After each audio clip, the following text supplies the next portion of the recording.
Hello and welcome to People and Power. I'm Summer Al-Shahab. Now, free markets are meant to be fair, but are they really?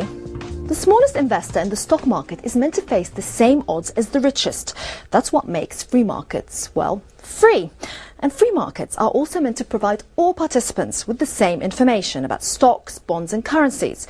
That way, all investors have an equal chance of making a profit. The market also allows investors to pool their resources into products called funds, so they can punch way above their weight. Pooled investments like mutual and hedge funds. Now, whereas mutual funds are weighted in favour of the small investor and are highly regulated, hedge funds are for riskier products and are weighted in favour of wealthy people who are seen as sophisticated enough to take risks that ordinary investors can't, and they're hardly regulated at all. So everybody comes out of the market a supposed winner. Max Keiser disagrees. He argues that hedge and mutual funds are manipulated to benefit brokers, bankers and the richest investors, to the detriment of those with less power and less money.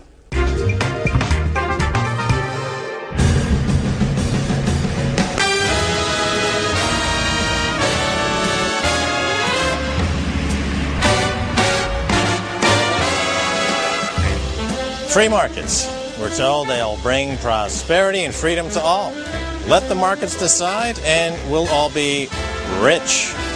The question I have is, are these so-called free markets rigged?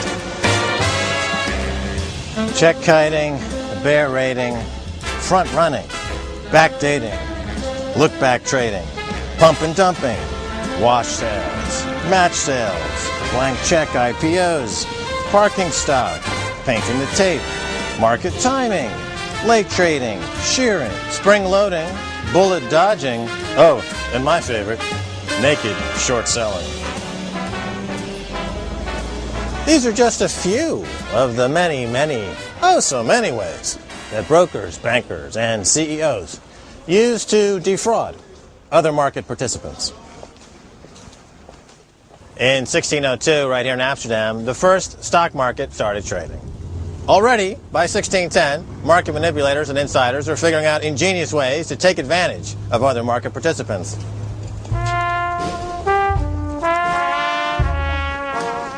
Now, by the 1920s, brokers and bankers had become so good at fleecing investors out of their money that the sheer weight of all that fraud led to the Great Crash of 1929. In America, the Securities and Exchange Commission, or SEC, was introduced to restore faith and credibility to the markets. A raft of legislation was brought in to protect investors from the bankers and the brokers colluding, the event that triggered the crash. Never again would markets be rigged to within an inch of their life.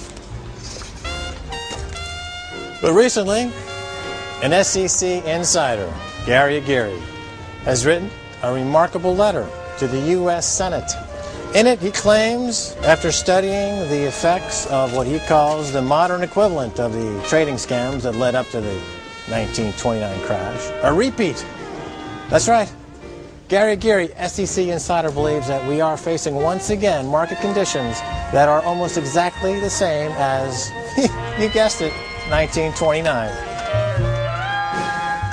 Dear Chairman Hagel and Ranking Member Dodd, I believe our capital markets face growing risk from lightly unregulated hedge funds, just as our markets did in the 1920s from unregulated pools of money, then called syndicates, trusts, or pools.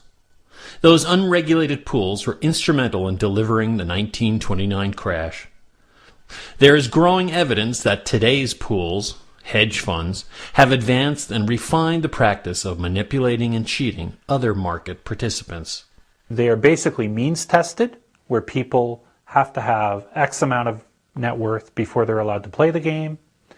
And after they're in the game, their investments are not subject to the rigors of the SEC, the New York Stock Exchange, all the reporting, all the regulatory agencies that keep watch on public companies. I suggest that The good old times are now back again. Yes, the hedge fund manager is the high-stakes croupier of choice for the super mega wealthy. They're trying to make as much money as possible at any cost. Some of these funds are bigger than countries. George Soros, for example, made a huge bet and broke the Bank of England.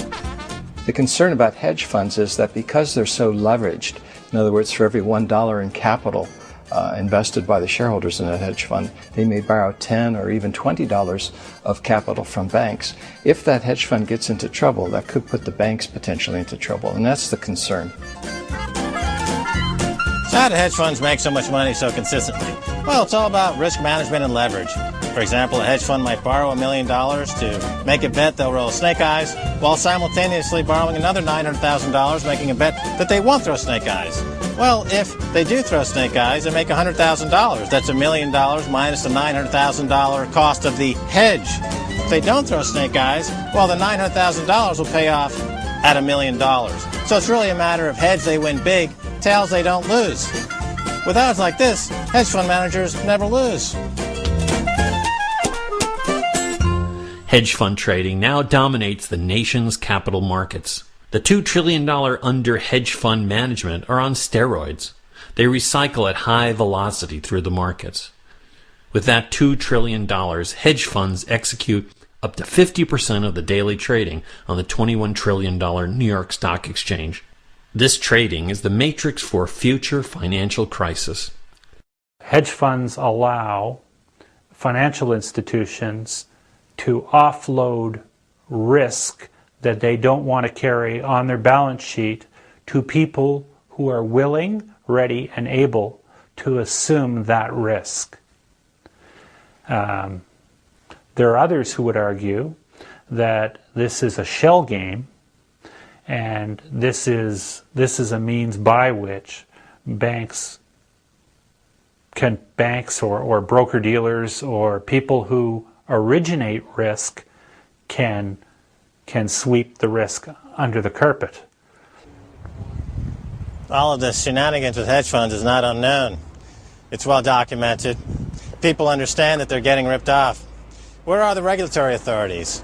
Well, it appears as though the regulatory authorities in the fund community are in cahoots. There's a conflict of interest. The problem is that there's so much volume daily generated by the funds that they distort prices across the board.